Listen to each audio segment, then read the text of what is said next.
Welcome to the latest episode of Wealth Uncensored. I'm here today with Amy Castoro from the Williams Group, and they prepare heirs for the transition of wealth from one generation to the next.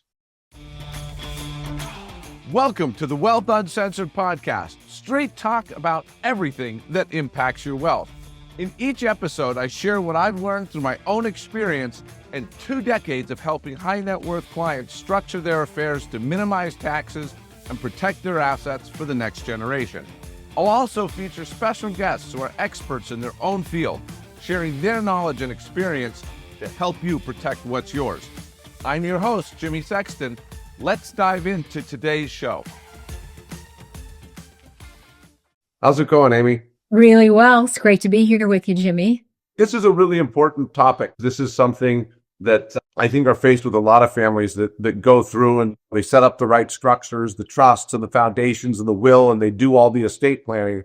The next generation really has no idea what's going on or little knowledge of what's going on. And they're not very financially savvy or financially literate, for a better word. They might not understand what the mission is behind the family or the values. And this oftentimes is what leads to wealth disappearing within 2 or 3 generations. I know that's something with you work with clients a lot on. And so I'd like to give our listeners a little bit of background on yourself and your company, and then we can dive into this topic a little more. That sounds great. Yeah. Let me say a few words about my background. I came to the work through Grant Thornton. I was a management consultant for them, where we looked at small and medium-sized businesses. And often the question on the table was a jockeying of position of who's going to get the head spot. Or it was a bigger question, do we keep this business or sell it? Earlier to that, I worked for the Walt Disney Company as part of what they call the Disney University. And there I did a lot of work on how do we build a team? How do we build a culture? Do we have the right people in the right seats? I went out to get my master's in what we call somatic coaching from the Strozzi Institute. And there I really got to focus on how do we build trust and communication so that we can take effective action together. In the process of getting that master's, I met Roy Williams. And Roy was an early pioneer in this space of really looking at how do we prepare the family for wealth transition and not just prepare the assets through an estate plan. Yeah, it was really pivotal work because at that time, everybody thought if I just have a great estate plan, if I hire the best of the best, it'll take care of everything. Not too long ago, I met an estate attorney who said, I cannot write an estate plan that fixes your kids. I think that's a very accurate saying. Unfortunately, so many kids that grow up spoiled and the parents are working or doing whatever and not really taking the time to educate them and share their values and the vision for the future and that stuff. That's really important. You're 100% right. That's, what I do is essentially set up these estate plans for ultra high net worth individuals, but only a very small percentage of them actually take any sort of steps to prepare the next generation. And most of them just are like, okay, when I'm gone, the trustee is going to take care of it. So why don't you fill us a little bit in on exactly what it is you do and how you work with families? Yeah, absolutely. That silence, that unwillingness to talk about the wealth is probably the biggest risk to their assets that they face. The lack of communication around expectations on both sides of that equation is really the biggest destroyer of human potential. Because what happens inevitably is over time, that distrust starts to build, and soon nobody's talking. We've kicked that can so far down the road that nobody even wants to talk about it.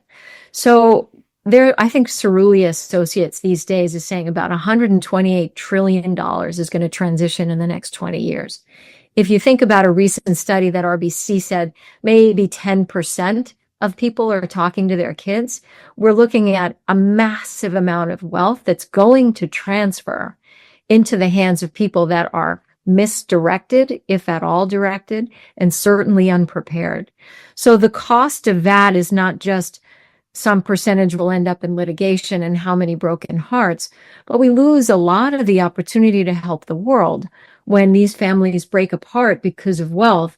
We no longer have their philanthropy to support drug discovery or education or any of the great things that philanthropy serves. So Roy Williams came out of the NFL. He played for the San Francisco 49ers. And when he came out, he looked around and he saw a lot of his peers were losing their wealth. That started to get the wheels turning, and he started to look into it a bit further. He spoke to all of the top school MBAs, and he said, guys, what's happening inside these families where there's this saying in every culture about the transition of wealth being lost in 3 generations? In the US, we say shirt sleeves to shirt sleeves. In Italy, they say from the stalls to the stars to the stalls again. In Japan, they say poor son, noble son, poor son. So the top B school said, you know what? We're not really sure. They've got great estate plans. They've got great tax strategies. They know how to preserve their wealth. A little bit curious what's really going on there. So Roy turned to the psychologists and they said, hey, what's happening inside these families? If it's not the financial side, what is it? And he said, families just don't know how to talk about wealth. Culturally, it's not an okay topic. They're afraid to bring it up because they might ruffle feathers. Most importantly, they don't want to derail the motivation of the next generation. So Roy decided to ask the audience, and he did a 20-year study, still quoted today. What he learned in that study of speaking to over 2,500 ultra high net worth families is that the biggest concern is actually trust and communication. 60% of what is the 70% breakdown. In other words, lots of studies out there at Family Business Institute, McKinsey, there's a survey by US Trust. They all estimate about 30% of the families out there will be successful. They will transition their business and their investments roughly 30% of the time. That means 70% don't. That's a big number. So Roy said, okay, 60% of that 70% breakdown is trust and communication. What that means is mom and dad don't trust the next generation not to be derailed by the wealth. And that's a head scratcher because I know kids in their 40s and even 50s, they've had progressive careers and they're doing really well and they've got a game plan going on. And yet still mom and dad are pretending that they're going to be totally destroyed by the wealth. And it does happen. The second level of trust that shows up is the next generation doesn't trust the senior generation to transition it well, partially because they're not talking about it. The second thing that the research showed was that 25% of the 70% breakdown had to do with heir preparedness. So that doesn't mean can they read a portfolio or even do they know who their advisors are. It has more to do with why their head comes off the pillow in the morning. Roy was famous to say, the 2 most important days in your life is the day you're born and the day you find out why. So for these next gen people, it's really about how are they carving their own path, which is really a leadership conversation and not a financial one. We just published an article about how so many families will put their kids through financial boot camp and think that they're ready. And really, they're missing that whole other side of how do these kids make an offer? How do they manage their identity in their network? How do they be taken more seriously from senior members of their family?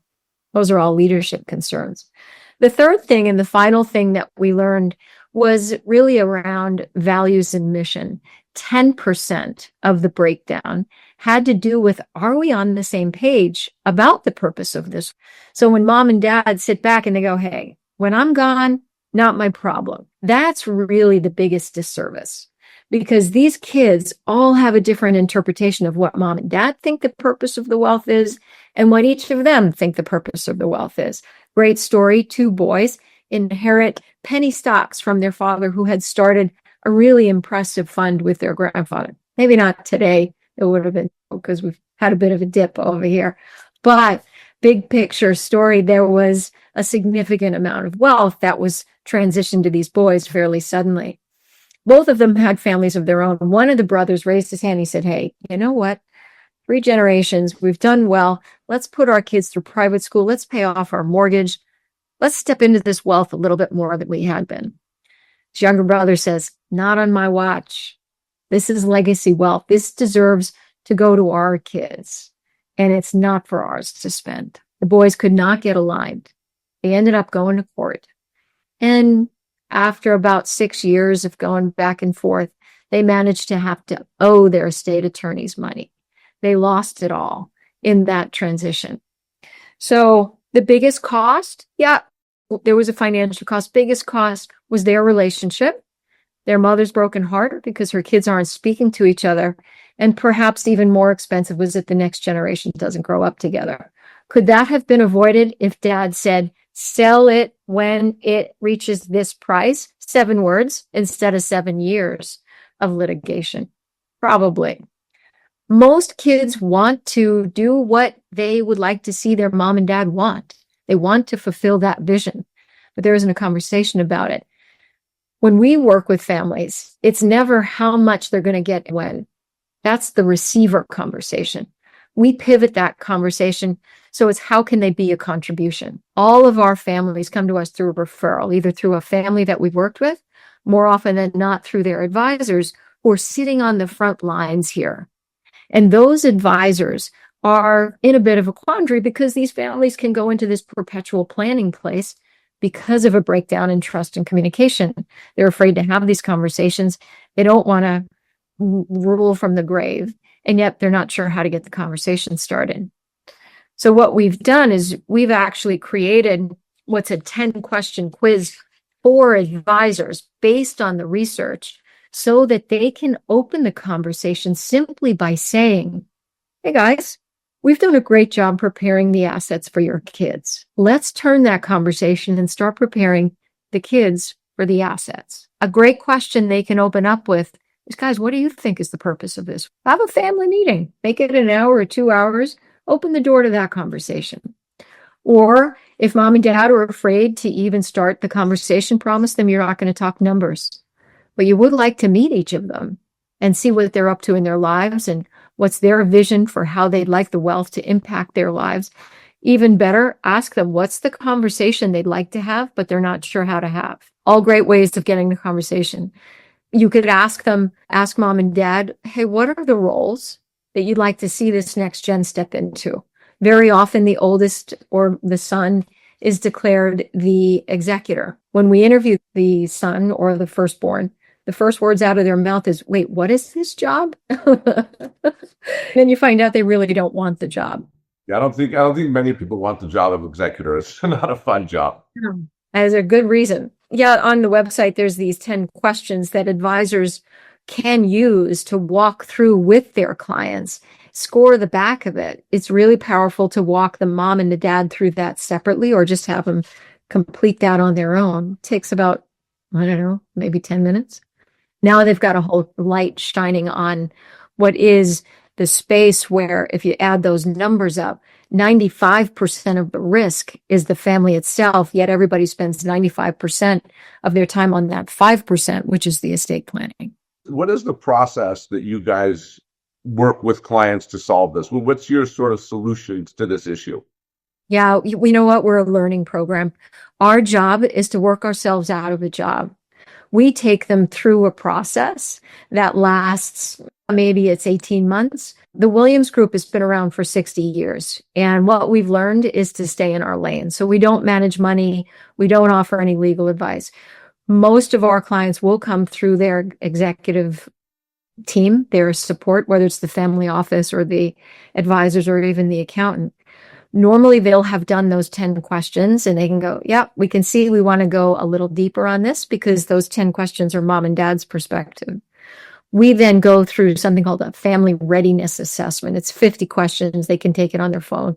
Whole point of that is we can then benchmark a family against the database of those 2,500 families and get a gauge. How are we doing on trust and communication, the biggest variable? How are we doing on heir preparedness? What do these kids think they're prepared for? And are we on the same page about the purpose, the values, and mission? If that looks like there's an opportunity to improve all three or one of those areas, we go into interviews, we get to meet these kids, and then we go into that first family meeting. In that first family meeting, we're not talking about numbers. We're talking about how do we build trust? How do we manage it? How do we have meaningful conversations so that we're able to trust we're going to come out on the other end of that in a good place? How do we navigate conflict or differences of opinions in a powerful way? So you can see these are really trust and communication tools useful for families, not just in the wealth transition, I can't tell you how many marriages we've saved learning how to navigate conflict and make an effective request. So we go on a meeting by meeting basis. Usually there's 3 meetings where they're working through trust and communication, the important conversations, and then we'll move into that values and mission. Many families make the mistake of thinking, hey, let's just get onto the values and mission, make sure we're on the same page, and that's good enough. The problem with that is you end up with a lot of cordial hypocrisy. So you've got this idea of the values and mission, but you really haven't dealt with what's under the rug. When you don't deal with that, you get this place of people just saying yes to the values and mission, but they're not sincerely bought in. So when mom and dad are on the other side of the daisies, you get these kids looking at each other and go, yeah, that's not going to happen. I've worked with a lot of families that they've gone in the Big Four, something like this. They've put together a family mission statement and a family value statement and a family charter with conflict resolution protocols and all that stuff. But in the end, it's just a document. And some of them have spent an immense amount of money and time drawing up these really beautiful 100-page documents that talks about all different kinds of stuff. That they sign it, everybody agrees to it, and then they never live the document. Like it exists, but it never actually comes into effect. And in a sense, was a waste of time and money, a useless exercise. So it sounds to me like you guys, rather than just creating a document, are mostly focusing on what this document should achieve. What we're working on is what are the skills we need to implement that document? And we're putting the skills in place first because we need that much time for them to practice these new tools. As families' wealth grows, as the family expands, they need a new set of tools to navigate that complexity. We don't just transition wealth, we transition communication patterns. Every family has them. There are some that are really serving the family well. And then there's some that we need to start bringing in new tools. We've got new people in the game. That plays around how are we actually living this mission? When we work with a family, we build out a mission statement. It's a paragraph. It's not a little document. There might be an accompanying document where we create a glossary. So if we say family, what does that mean? Does that mean spouses? Or does that mean adopted kids? What about those kids that show up through the DNA research that's done that nobody knew was coming? So what that happens, what do we mean by this word family? What do we mean by the word wealth? Does wealth mean just our money, or is that our identity in the community as well? So when we get aligned and a shared operational definition of what each of those words mean, the family by default is living that. You guys put whatever the values and the mission, let's say these conflict resolution tools and all this stuff, do you guys lay that down in any sort of document, or is it mostly just a teaching thing? So yeah, it's in a document. We say you haven't actually learned something until it shows up in the body, until you're able to practice. When we see families starting to take action, like making effective requests or slowing a conversation down if it's starting to get hot, then we know that they've learned. But we do produce meeting notes, and they've got a good history of this. But by the time we're finished, they're a different family. They walk in a group of people, they leave a united family. And one of the things that I've seen a lot in my business is a lot of times, not so much because of, let's say, the proper communication and trust and education, but just because of the estate planning. A lot of times I've seen it that the transition, like if it's the parents that generated the wealth, passing it on to their kids, that sometimes works. Not those kids stay aligned. Those were brothers and sisters. They were siblings. They grew up in the same house. They know how to fight with each other and generally forgive each other. Not always, as in the example you give. But when it starts getting into their kids, and we're now in the 3rd generation, and it's cousins that maybe there's varying degrees of closeness, maybe they live far away, that's where I usually really see a lot of big problems arising. Yeah. Do you guys then make a plan to work with the generation after that? Or let's say the beneficiary generation to work with the next generation? Because this is always where I feel is always, I agree 100% that from generation 1 to second generation is very key and is going to be much more beneficial for the wealth. But where I see it really breaking down is when it goes into the 3rd generation and beyond. No question. It's short sleeves to short sleeves, and all of those statements is usually by the third generation. Yeah. You've lost them. I think the statistic 1 to 2, generation 1 to generation 2 is 30%. By the time in generation 3, it's about 10%. Yeah. We're working with the family now where it's generation 4 and 5. Okay. Mainly cousins in the room. What you can see there is each generation has inherited the bad behavior of the generation before them. It makes sense. They're learning how to behave with each other by how their parents are engaging with their siblings or their cousins. There is a point in most families where there's a bit of a pruning. There's a place where ownership is distributed just because you're in the gene pool. But at some point, the families who do this well wake up and they go, you know what? Let's make that a choice. You want to sell yours in because this group of people are going to start making different kinds of decisions. We're going to decide to put the money back into the business, but there's going to be this council and they're going to decide how things work. You have a choice. You can either just get your distribution, or you can say, you know what, I want to give it all back and you guys do what you can and I'll live with whatever distribution comes out of that. So it depends how families manage that piece. But the same thing applies, Jimmy. It's still about skill. It's how do I trust my voice is being heard? That does not mean I have decision making. It doesn't mean that I agree. But it does mean I have the experience that somebody's really listening to me. That listening piece is the breakdown. A lot of the families that create enormous wealth, that entrepreneurial orientation, yes, incredible at making offers and making things happen. Listening or how we're going to give this wealth away isn't always in the same bucket of skills. There's usually a place there. We have 2 criteria before we'll work with a family. One is that everyone's willing to learn. And we mean mom and dad, because if we're not shifting that top level, nothing's going to change. That power gradient has to be willing to wake up to the impact of that. The second thing is that everybody cares more about the family and the relationships than they do about the assets. So if they're just in it to figure out how much they're going to get and when, that's not us. That's an estate attorney. Yeah. I think that's really important because I've seen that time and time again, not in the planning that you do, but even in the estate planning, that a lot of times the older generation, they just want to play things close to the vest. They don't want to share anything. At the end, and a lot of times they say, I'm going to do this, but then when it comes down to it, they say, yeah, I'm going to leave this decision to the kids, but then the kids make the decision and they're like, wrong decision. Exactly. So I think that's a really important criteria. And that place right there where mom and dad say, wrong decision, there's a breakdown in trust happening right there. Mom and dad said, hey, you guys have got this. But the breakdown is that they said you've got it. They don't have the skills to get it. They don't have the skills to navigate it. They don't have the skills to be able to work together to come up with an aligned solution.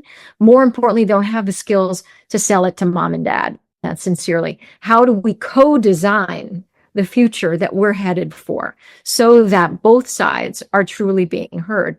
This is why it's so important for us to partner with advisors. When we get brought in by an advisor, A, we're not competing with them because we don't sell any services along those lines. But B, we have to be able to tell them, hey, we see this is happening inside the family. Or in a family meeting, they might say, yes, we want to provide private education for the next generation. We then go back to the advisor and say, hey, they're going to need some more cash. You need to have a conversation with them about how to set this up. Or so-and-so might be starting to talk about marriage. There's a conversation that we can then bring the advisor in and say, hey, let's get the advisor in here. Let's make sure everybody's on the same page about what the terminology means, about how you set up these cohab agreements or this prenup, and why we'd even want to have one. So we partner very closely with all the advisors we work with so that we can help them help the family. There's nothing more frustrating than an advisor who comes to us and says, I can see the cracks in the relationships. I see the tension building. I don't know how to get there. If you can get them over that hump, then I can get some really good planning done. That's what we do. We work meeting by meeting and we give it right back to the advisor. That's super important work. I'm glad you guys are doing it because I've never heard of a business that does this. I've heard of writing the family charters and doing the guidelines, but not the skills needed to live it.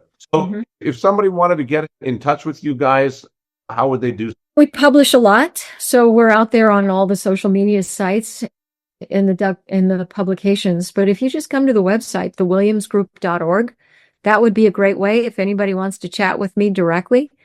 Amy at thewilliamsgroup.org. Happy to chat. Well, Amy, thank you so much for joining us today. Thanks again for joining. Jimmy, let me just offer, we do have a book that's pretty widely recognized. It's called Bridging Generations. You can get it on Amazon. You can get it on a Kindle. I think that's a great place to learn a little bit about us. It's called Bridging Generations. No, thanks for letting me know. I'll definitely recommend that to some clients. Yeah. All right. Take care. All right, thank you. Thank you for joining me on Wealth Uncensored, where we help you minimize taxes and protect your wealth for the next generation. If you like our show, be sure to subscribe and leave a review. And if you have any questions or suggestions for future episodes, we'd love to hear from you. You can email us at info@esquiregroup.com. And don't forget to visit Esquire Group's website for more information on how we can help you secure your wealth. I'll be dropping knowledge again next week. Don't forget to join us.